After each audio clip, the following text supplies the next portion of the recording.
Graveyard Keper is a graveyard management simulator and a video game analog of a crack addiction. As every babushka in the world knows, there is nothing more entertaining than tending your crops. Except here, your goal is not to tend crops. Your goal is to tend a graveyard. Developed by Obsidian Entertainment, the game follows the adventures of a nameless immortal protagonist and his best friend, the Talking Skull. Together, they go on a quest to reunite our hero with his other half and finally answer the most important question. If a farming sim is supposed to be a relaxing experience, why don't I feel relaxed? Why am I waking up in the middle of the night, drenched in sweat, with the stupid melody in my head playing over and over again?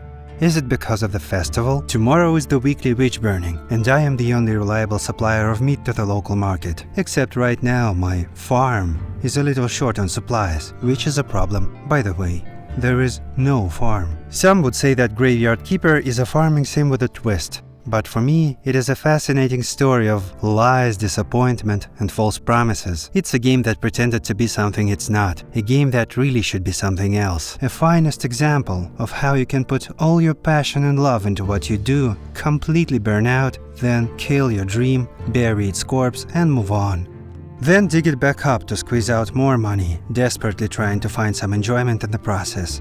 Boy, do I have some issues here. Jokes aside, this video is basically me trying to figure out why it feels so complicated. There's criticism and theories, but mostly it's about being unsatisfied with what I got instead of what I expected to get. This game made me sad, and I'm getting back at it. Let's start with something. Usually games of this genre start with you inheriting an old farm from your uncle, settling down in a quiet environment, away from bustling cities. Graveyard Keeper starts with you dying in a car accident. Then stuff happens and you find yourself on a job interview. You are a graveyard keeper now, says the shady person. Do what you have to do and maybe you'll get back to your love. Oh, and dig up Jerry. Welcome to the wonderful world where everything is bright and peaceful, despite the fact that you have recently died. For some reason, you look like an average medieval Slavic peasant, and everything else looks pixelated. Fortunately, this kind of art style is totally my jam, because I grew up playing titles like A Link to the Past or this fucking game, so I appreciate that Graveyard Keeper successfully combines the best parts of these two classics into one. What the hell am I saying? Of course it doesn't, but it still looks pretty. Anyway, let's look around. This is your shack. Nearby is a graveyard with a half-destroyed church, the ruined farm, forests, swamps, rivers, rocks, wet fields. The only road leads to a small village, then going further to the mythical town, which you can't go to yet. But even without a town, there is plenty of room to explore. Some areas are blocked by obstacles. You'll get access as you progress. The map design is great. There is always something to see, and you never get the feeling of getting lost. That does not apply to the swamp. The swamp absolutely sucks and is an example of what not to do when developing a game. The locals seem relaxed. They don't care about you suddenly appearing out of nowhere. This good-looking guy is the bishop. He's from the town. Once a week, he feels the need to visit your church. He doesn't remember why. He says he has to. And here's Horadric. Besides being named after a famous cube, he's the bartender at the Dead Horse Tavern in the village. He provides useful information.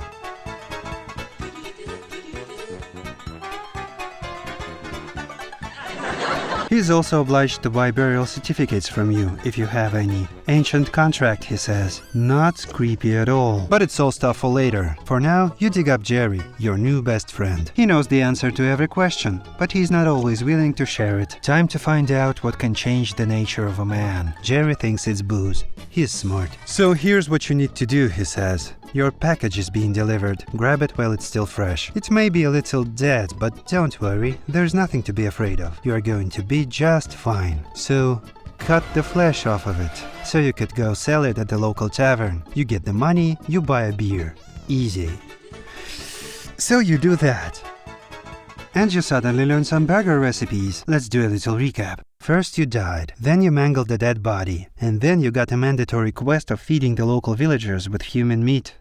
And everything looks like this. Do you feel some sort of contradiction? Me neither. Let's talk about the gameplay basics. It may be boring, but going deeper into the plot would be even more boring, so bear with me, it will get better.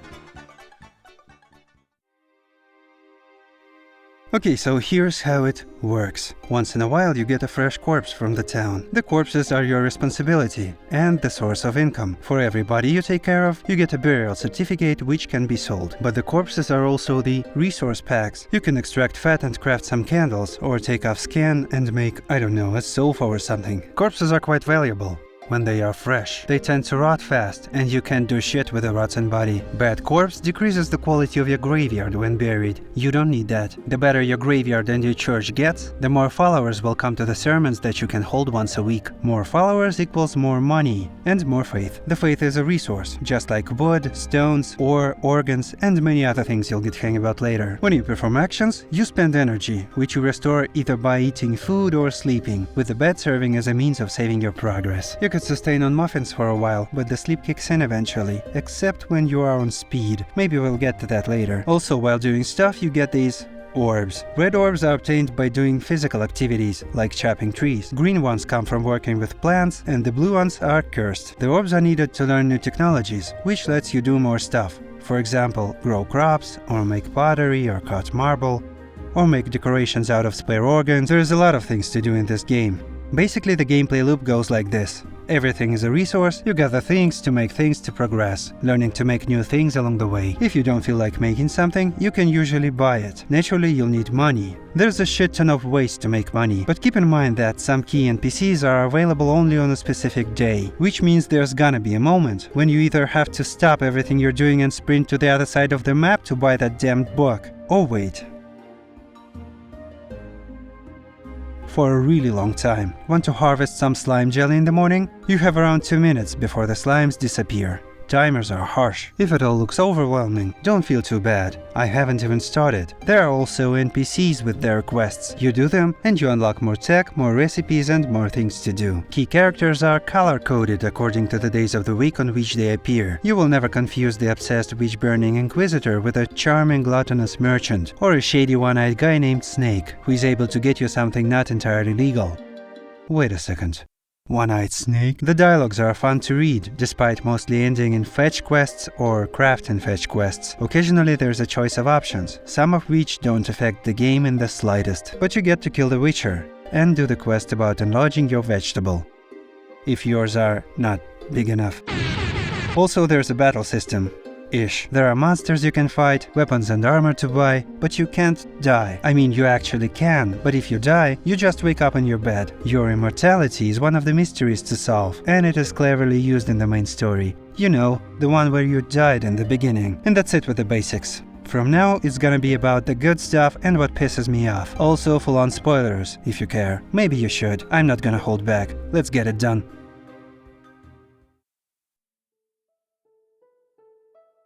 So, what exactly is wrong with Graveyard Keeper? It's generally fun to play and has a ton of different mechanics. At some point there's even an extensive alchemy system, or even a roguelike section, with 15 randomly generated dungeon floors and unique monsters. But even not counting that, there's a lot you can do, and the game doesn't just throw you into all of this to figure it out. The tutorial here is brilliant. It gradually introduces one thing after another as you slowly get used to them. From cutting up corpses, to sharpening tools, to killing monsters, to managing the graveyard, to cooking, to blacksmithing, to growing crops, the mechanics pile up organically, and then the timers kick in, and suddenly you are overwhelmed, but in a good way. Feels like you're being pressured all the time, but the thing is, you're actually not. If you just stand still for a week, nothing's gonna break or disappear, and yet the moment you get out of bed, you have to do stuff. It's great. Of course, crafting, being the core of the game, implies that you spend time and effort on it, repeating certain actions many times, which also applies to gathering and managing a vast amount of different resources. Considering all this, some would call the gameplay grindy, and I would say,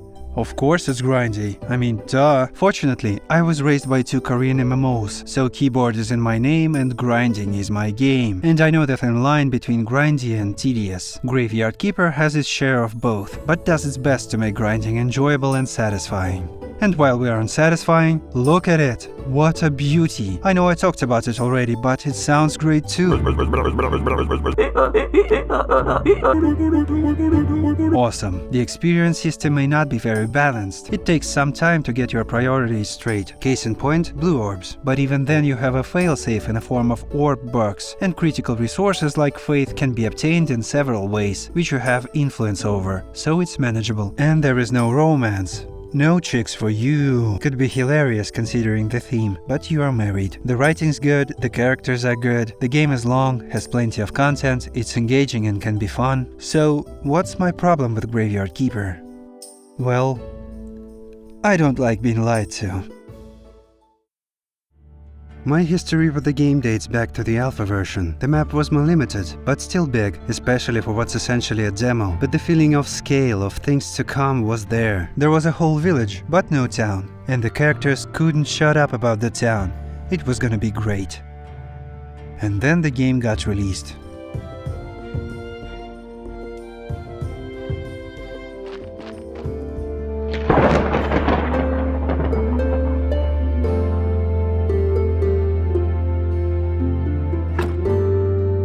Later, the developers will say that they never intended to include the town, that the game is already too big, and that they learned from the situation. But what's done is done. This case went down in history as the town controversy. The first lie. Currently it's a small thing, not really affecting the experience. Let's look at the bigger one. The game sets a definitive tone from the start, making a stark contrast between its content and how it looks. It raises serious questions and practically forces you into dilemmas. Are you dead? Is it all some kind of a dream? Should you really feed people to people? Are these kind-looking villagers secretly cannibals? Graveyard Keeper identifies as a role-playing game to some extent. Here it means that you have a choice what character do you want to be. Face ethical dilemmas. Do you really want to spend money on that proper burger meat for the witch-burning festival when you have so many resources lying around? Yeah, I get the implication. The game sets it straight that the meat around here is expensive and hard to get. Not only does it say so, but it also shows it through the gameplay. You can't buy meat anywhere, and the easiest way of getting some is from a corpse. There's always plenty of bodies, and they keep coming.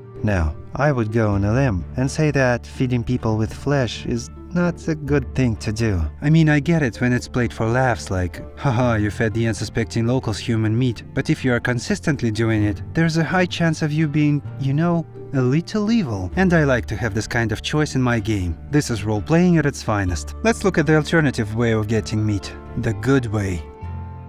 Frogs. Here's what you need to do. Take the fishing rod and walk all the way to the spot. Play the minigame, catch a frog. Then do it again. And one more time. Walk all the way back to your kitchen. Done. 3 frogs equals 1 slice of raw meat. The same slice you get by cutting up the body, conveniently lying nearby. So great, you have a good way and an evil way. And to be good you have to put a lot more effort. That's a choice, right? Wrong. Here's the thing. They stack. These 2 pieces of meat are identified by the game as the same item. Lie number 2, the choice without a choice. There are no consequences for being evil, and nothing changes from being good. No point in hunting frogs, it's a waste of time. There's one of the DLCs that has a quest to repair the carpet with a skin, and no way to get it, except you know how. It's like the idea was there at some point, but the developers stopped caring. So you butcher a corpse to make burgers, and then again, and again, and one more time. The joke wears off, and it becomes a mundane gameplay mechanic. It becomes normalized.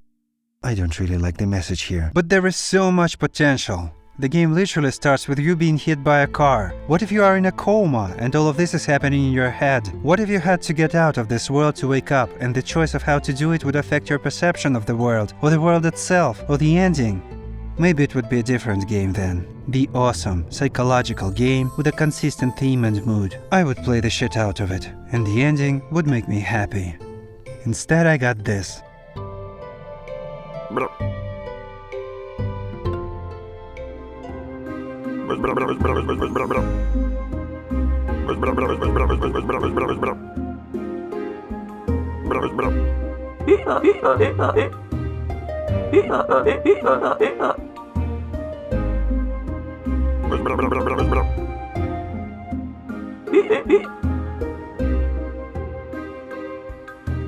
This perfectly sums up my complaints. It clearly shows that, despite the strong intention in the beginning, something got lost along the way. Maybe it was the desire to continue working on the game. As the developers said multiple times in interviews, you can't work on a graveyard management simulator for 2 years and stay the same. Or maybe the bite was too big to chew. Maybe their ambitions and ideas were too grand and didn't exactly match the deadlines set by their publisher. Actually, you know what? I'm gonna back that last one up using some proof. Let's say I'm making a macabre, grindy farming sim with a nameless immortal protagonist, and I want the game to be awesome, to be something I personally would enjoy playing. So I have a lot of ideas about how to make it awesome. For example, roguelikes are awesome. Let's put a roguelike into my game. Randomly generated dungeons. I can do that. Permadeath. It would be incredibly stupid to lose in a farming game by permanently dying. So no. Leveling up while fighting monsters. No, let's not do that. We already have an experience system. Different enemies. Okay, what else? Unique loot? Oh, right. Combat. Here, press button to swing a sword. Good enough. This kind of game is not about combat anyway. Okay, done. What do we get? 15 randomly generated dungeon floors full of different monsters. Lots of unique loot impossible to get any other way. Let's throw in a bunch of usual stuff like boards and nails, and something at the end to motivate the player. Good. Now we have a roguelike in our game. And it is not fun. Yeah, this kind of game is definitely not about a combat, until you try to turn it into one, which is exactly what happens when you dedicate a big chunk of it to battling monsters. And when your enemies get sturdier, there's more of them every time, and their attack patterns get increasingly more complex, you can't help but notice the flaws of the combat system. Press button to swing a sword. When an enemy touches you, you get hurt until you die. That's it. No dodging, no strafing, no shields, nothing. Only to run circles around enemies, but more often, charge at them, frantically mashing the button in hopes of scoring a kill faster than dying. Take a look at that ancient Zelda game I mentioned earlier. The combat works on the same principle, but you can also hold down the attack button to charge your sword. When the button is released, Link does a special attack, but as long as the button is held, you are fixed in one direction, which also allows you to strafe. If your sword touches enemies, they take damage. Simple? Yes, but still better than what we have here. And the game is more than 20 years old, I mean, come on. Without a satisfying combat, all you get is wandering down long, boring corridors, mopping up stray mobs for things you'll probably never need, spamming a single button, or maybe two. And if you die, you just take more time to get back, which is kind of annoying. Any challenge? Not really. Interesting? Nope. So yeah, there's your roguelike. Another example. Alchemy. At some point you will inevitably get to the part where you have to do some alchemy. How does it work? Well, you mix ingredients and look at the result. If you mix something that doesn't mix well, you just waste resources. Otherwise, you get something cool. So it's trial and error. The system is big, there's a lot of things you can make. You get ingredients by processing the things you have in one of 3 methods. But here's the catch. To make any item suitable for the alchemical purposes, you should research it first. This requires faith and energy, which are both extremely rare resources that you wouldn't want to spend just like that. If the item is not researched, you can't use it in alchemy. Basically, this is the point where you are either forced to grind this shit to the end of days, or to Google for the solution and use Wikipedia or something. Notice that, up to this moment, everything you needed to do was explained to you by the game. Now you are forced out of it to the internet. It breaks the immersion, but it is vital to progress. And what's even more funny, out of all the things you can make, which are quite many, there are like 5 items that you really need for the main story. The rest is optional, but you don't know how to make the ones you need until you Google. And one more thing, some alchemical items require 2 components to make, some take 3. As any good farming game, Graveyard Keeper lets you upgrade your tools and workbenches. You build a furnace and smelt iron. Eventually you build a better furnace that lets you smelt steel, but you still can't smelt iron, and even do it more efficiently. For some reason, this approach does not apply to alchemy tables. One is for mixing 2 components, the other is for 3. But maybe it's deliberate. Maybe there's some hidden logic behind it, I don't know. Alchemy is hard or something. Except there's also this table. You can't use it, it's for your zombies. Yeah, let's talk about that later. But unlike the other 2, it has tabs. Why? Why can I make 20 nails just by standing and holding a button, but I can't make 20 powders in the same way? Why don't you follow your own logic, game? I can only assume. But I can assume. And I assume the developers burned out. I assume their publisher kept their ambitions at bay with steel claws and a tight release date, so they had to make difficult decisions along the way, to strip some parts to basics, to abandon their big ideas. Maybe they realized they weren't making quite the game they wanted to make. Or maybe not. Maybe it was always about the gimmick, and they are totally okay with everything. Let's talk about the developers. This is a story about two friends who realized in 2010 that they want to make games. Not only that, but to make a living off it. And they had a plan to develop something social and trendy to provide a stable income, so they could fully commit to making a game they would like. So they made a trendy zero fighting game. And it flopped. But then they made a city builder, and it also flopped. An iOS game, somehow managed to hire a talented artist, got screwed by a shady publisher, went into a depression. They eventually sorta landed a job co-developing another mobile city builder. And after that, they had their big break. They released Punch Club. Punch Club, a non-linear zero fighting game heavily exploiting 90s nostalgia, in 2014, when it wasn't basically the only possible trend. It started as an idea for a gym tycoon management simulator, but as they went further into development, it took a turn to being hero-centric and more story-driven. Punch Club was pretty good, and it's a story for another day, but the bottom line is, it was successful. Lazy Bear Games cemented their name as an indie developer like Yacht Club Games or Subset Games. So they were deciding what to do next. Graveyard Keeper was made solely because of this GIF. This was their pitch for the publisher, a graveyard tycoon management simulator. That's what they went for. They also went for the console market, but strategy games like Tycoons don't play well on gamepads, so they took a turn to make the game hero-centric and more story-driven. Am I repeating myself? Are you repeating yourself, Lazy Bear Games? Anyway, we got what we got, and that's how it is. Like Punch Club, Graveyard Keeper was also quite successful, despite all the flaws. So Lazy Bear Games moved to their next project, Swag and Sorcery. And it flopped, so they continued to make DLCs for Graveyard Keeper, turning it into their main cash cow, adding new content instead of fixing what's broken. Just like they said they would, well fucking played. What lesson is to be learned here? That trying hard pays off, I guess.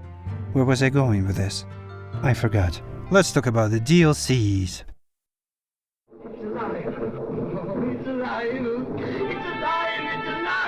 The first one has zombies. You can raise the dead to automate routine operations. A good call. As I'm writing this, it's not a DLC anymore. The content was backported into the game. The second DLC lets you build a tavern. Buy a piece of land, build a tavern, hire personnel, upgrade and decorate to generate profits and keep your customers happy. A textbook definition of a tycoon. There's also a story, of course, about previous keepers and this world in general. And it's not what I wanted, but what's funny, the story here exists separately from the core gameplay. You can give zero fucks about managing a tavern and just do the quest line. Nothing you do here will bring you anything but more money. Tycoon for the sake of tycoon. The cutscenes are good though. In the third DLC you manage a refugee camp, which means build stuff to generate yourself more stuff and keep customers, refugees, happy. Just make a tycoon next time, okay? It's bigger in scale, there are side activities which can net you things unavailable in the main game. For example, bags. Also, there's a really cool homage to the first Pillars of Eternity in the form of scattered memories that can be found around the world and read with the Witcher's eye, which is another homage to the obscure little TV show. And suddenly it's non-linear, and the writing is really good. There's even an alternative ending where you learn about, spoiler I guess, that the part of your soul was separated into another keeper who lives in town, and if that would be the actual reason for your immortality, I swear I would laugh my ass off. The biggest downside is the new resource obtained by wasting time, which is just the worst.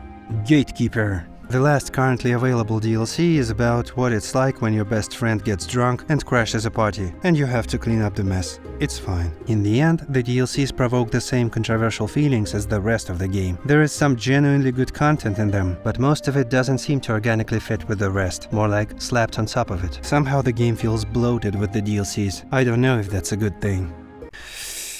What am I even doing? I'm complaining about a game not being what I want it to be. As if I know better. I don't even play farming sims. What the hell is a Stardew Valley? But the man can dream. And my dream is that the developers realize their mistakes and remake this game from scratch. Do better next time. In the end, I played through this game twice. I couldn't stop like an addict can quit using. I enjoyed it. I'm sad about what it could be. I hate it. Can't wait to see what you do next, Lazy Bear Games. Fuck you and see you next time. Happy Halloween, everyone! What do you mean it's January? Well, it's good that I'm not bounded by a schedule and can do whatever the hell I want. What am I, a content maker? So if you think about liking, sharing and subscribing, maybe you should think again. There's a chance that our next meeting won't be very soon. Anyway, thanks for watching. I love you all. Next time I'll try to go back to the roots. Cheers and see you around.